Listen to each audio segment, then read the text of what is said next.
Hello दोस्तों, कैसे हैं आप लोग। उम्मीद करता हूँ अच्छे होंगे, स्वस्थ होंगे और मस्त होंगे, मन लगाकर पढ़ाई कर रहे होंगे। चलिए आज हिस्ट्री का पार्ट 2 देखते हैं। कल जहाँ से छोड़े थे उसके आगे से आज देखते हैं। चलिए शुरू करते हैं वीडियो को।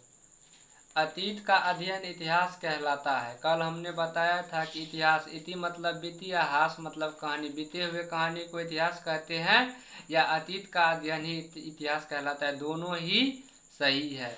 इतिहास का जनक हेरोडोटस को कहा जाता है। क्वेश्चन है इतिहास का जनक किसे कहा जाता है, तो इतिहास का जनक हेरोडोटस को कहा जाता है। इतिहास का जनक हेरोडोटस को कहा जाता है।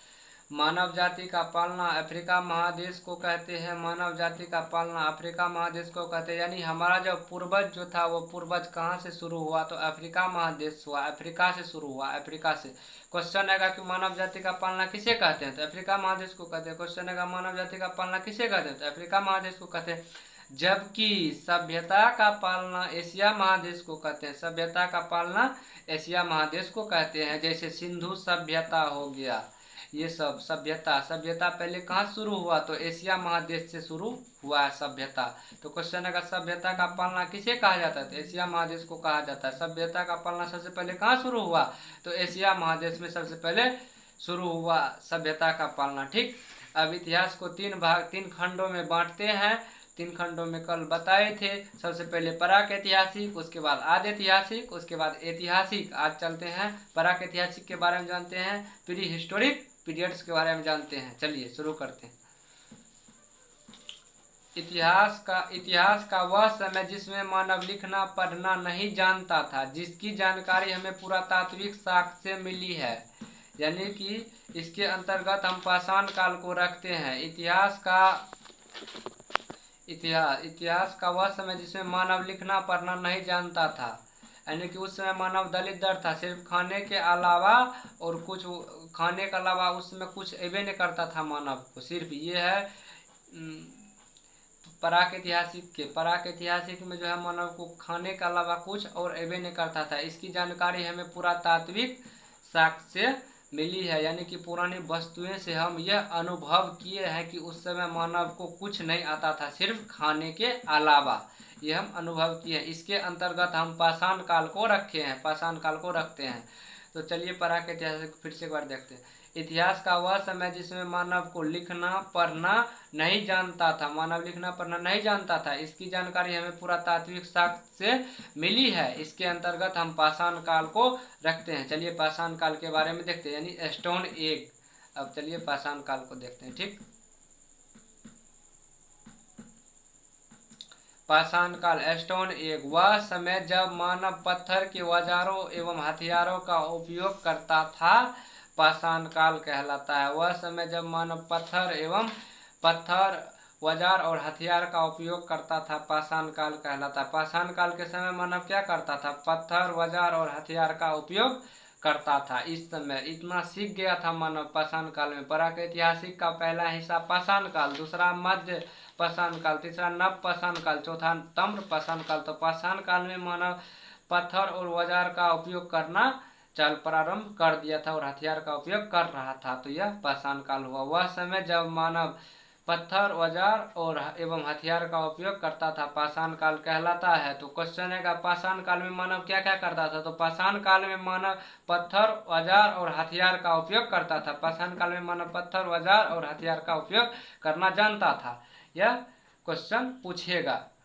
क्वेश्चन ऐसे पूछेगा, पाषाण काल में मनुष्य क्या क्या करना जानता था, तो पाषाण काल में मनुष्य औजार हथियार का उपयोग करना जानता था। पत्थर औजार और हथियार का उपयोग करना जानता था। चलिए अब भारत में सर्वप्रथम 1863 ईस्वी में रॉबर्ट ब्रूस फुट ने पाषाण कालीन की खोज की थी। पाषाण कालीन सभ्यता की खोज की थी। पाषाण कालीन सभ्यता की खोज किसने की, तो रॉबर्ट ब्रूस फुट कब की, 1863 ईस्वी में। तो इसको कैसे याद रखेंगे, तो रॉबर्ट बुश बिस्कुट याद रखेंगे तो हो गया Bruce foot Robert Bruce foot ने पाषाणकालीन सभ्यता की खोज कब की, 1863 ईस्वी में। 1863 ईस्वी में। क्वेश्चन ऐसे पूछेगा, पाषाण काल सभ्यता की खोज किसने की, तो रॉबर्ट ब्रूस फूट ने। पाषाणकालीन सभ्यता की खोज सर्वप्रथम किसने की? तो रॉबर्ट ब्रूस फूट ने। रॉबर्ट ब्रूस फूट ने। रॉबर्ट ब्रूस फूट ने, यानी कि रॉबर्ट बिस्कुट बिस्कुट बिस्कुट। तो ब्रूस फूट कब किया? 1863 ईस्वी में। कब किया? 1863 ईस्वी में। चलिए अब आगे देखते हैं।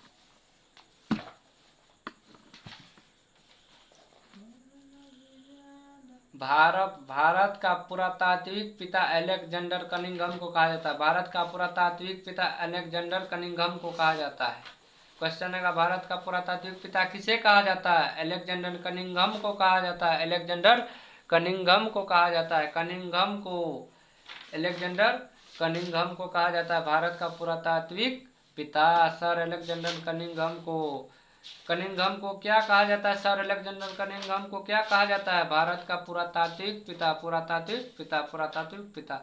भारत का पुरातात्विक संग्रहालय इंदिरा गांधी मानव संग्रहालय, जो संस्कृत मंत्रालय के अधीन है। क्वेश्चन आएगा कि इंदिरा गांधी मानव संग्रहालय किसके अधीन है? संस्कृत मंत्रालय के अधीन है संग्रहालय। इंदिरा गांधी मानव संग्रहालय में क्या है? तो भारत का पुरातात्विक संग्रहालय है। इंदिरा गांधी मानव संग्रहालय क्या है? तो भारत का पुरातात्विक संग्रहालय है, जो किसके अधीन है? तो संस्कृत मंत्रालय के अधीन है। इस पे संस्कृत मंत्रालय का देख रेख चलता है। संस्कृत मंत्रालय इस पे अपना काम करते हैं।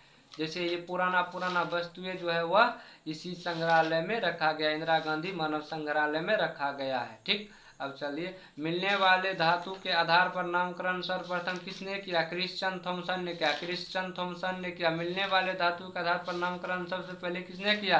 क्रिश्चियन थॉमसन ने किया। क्वेश्चन आएगा कि धातु के आधार पर नामकरण सर्वप्रथम किसने किया? क्रिश्चियन थॉमसन ने किया। धातु के आधार पर नामकरण सर्वप्रथम किसने किया? क्रिश्चियन थॉमसन ने किया। क्वेश्चन ऐसे आएगा कि धातु के आधार पर नामकरण सर्वप्रथम किसने किया? क्रिश्चियन थॉमसन ने किया। क्रिश्चियन थॉमसन ने किया। लिखावट के आधार पर नामकरण किसने किया? जॉन ब्रूस ने किया। जॉन ब्रूस ने किया। जॉन ब्रूस ने किया। लिखावट के आधार पर नामकरण किसने किया? जॉन ब्रूस ने किया। क्वेश्चन आएगा, लिखावट के आधार पर नामकरण किसने किया? जॉन ब्रूस ने किया। जॉन ब्रूस ने किया। जॉन ब्रूस ने किया। ठीक, अब चलते हैं पूरा पाषाण काल 20 लाख ईसा पूर्व से 12,000 ईसा पूर्व तक। 20 लाख ईसा पूर्व से 12,000 ईसा पूर्व तक। चलिए जानते हैं, यह इतिहास का सबसे प्रारंभिक समय था। इस समय मानव को आदि मानव कहा जाता था। इस समय मानव खानाबदोश था, खाद्य संग्राहक था, अर्थात उसके जीवन का मुख्य उद्देश्य जानवरों की भांति अपना पेट भरना था। इस समय मानव की सबसे बड़ी उपलब्धि थी आग, यानी कि पूरा पाषाण काल में जो था मानव, वो एक नंबर का वो दलित दरिद्र था। उसको कुछ पते नहीं था खाना के अलावा, लेकिन सबसे बड़ा जो वह काम किया वह उस समय आग की खोज हो चुकी थी। यही उसका मुख्य उपलब्धि, सबसे बड़ी उपलब्धि था यह पूरा पाषाण काल का। इस समय मानव जो था खाना बदोश था, यानी कि उसको खाने के लिए, खाना बनाने के लिए नहीं आता था। वह जानवरों की भांति अपना पेट भरता था। इस समय मानव की सबसे बड़ी उपलब्धि थी आग की खोज हो चुकी थी। चलिए आज क्या सब पढ़े, एक बार स्पीड में रिवाइज करते हैं शुरू से। अतीत का अध्ययन इतिहास कहलाता है। इतिहास का जनक हेरोडोटस को कहते हैं। मानव जाति का पालना अफ्रीका महादेश को कहते हैं, जबकि सभ्यता का पालना एशिया महादेश को कहते हैं। इतिहास को 3 भागों में बांटा गया, प्राक-ऐतिहासिक, आद-ऐतिहासिक और ऐतिहासिक। चलिए, इतिहास का वह समय जिसमें मानव लिखना पढ़ना नहीं जानता था, इसकी जानकारी पुरातात्विक साक्ष्य से मिली है। इसके अंतर्गत पाषाण काल को हम रखते हैं। पाषाण काल वह समय जब मानव पत्थर, औजार एवं हथियारों का उपयोग करना जानता था, उसे पाषाण काल कहते हैं। पाषाण काल कहते हैं। भारत में सर्वप्रथम 1863 ईस्वी में रॉबर्ट ब्रूस फूट ने पाषाणकालीन सभ्यता की खोज की थी। रॉबर्ट ब्रूस फूट ने कौन चीज की खोज की थी? पाषाणकालीन सभ्यता की खोज की थी। कब? 1863 ईस्वी में। चलिए आगे देखते हैं। भारत का पुरातात्विक पिता सर अलेक्जेंडर कनिंघम को कहा जाता है। भारत का पुरातात्विक पिता सर अलेक्जेंडर कनिंघम को कहा जाता है। भारत का पुरातात्विक संग्रहालय इंदिरा गांधी मानव संग्रहालय जो संस्कृत मंत्रालय का अधीन है, जो संस्कृत मंत्रालय का अधीन है। मिलने वाले धातु के आधार पर नामकरण सर्वप्रथम क्रिश्चियन थॉमसन ने किया। क्रिश्चियन थॉमसन ने किया। क्रिश्चियन थॉमसन ने किया। मिलने वाले धातु के आधार पर नामकरण क्रिश्चियन थॉमसन ने किया। लिखावट के आधार पर नामकरण जॉन ब्रूस ने किया। ब्रूस ने किया। ब्रूस ने किया। जॉन ब्रूस ने किया। लिखावट के आधार पर नामकरण जॉन ब्रूस ने किया। पाषाण काल 20 लाख ईसा पूर्व से 12,000 ईसा पूर्व तक देखते हैं। चलिए, यह इतिहास का वह प्रारंभिक समय था। इस समय मानव को आदि मानव कहा जाता था। इस समय मानव खाना बदोश था, खाद्य संग्रह का, अर्थात उसके जीवन का मुख्य उद्देश्य था जानवरों की भांति अपना पेट भरना था। इस समय मानव की सबसे बड़ी उपलब्धि जो आग की खोज हो चुकी थी। अब चलिए, आज के लिए इतना ही। इजाज़त दीजिए मुझे जाने का। अगर आपको वीडियो अच्छा लगे तो वीडियो को लाइक करिए और चैनल को सब्सक्राइब करिए। कमेंट कीजिए आगे का वीडियो बनाना चाहिए या नहीं बनाना चाहिए। आपका कमेंट का हमको बेसब्री से इंतजार रहेगा। तब तक के लिए जय हिंद।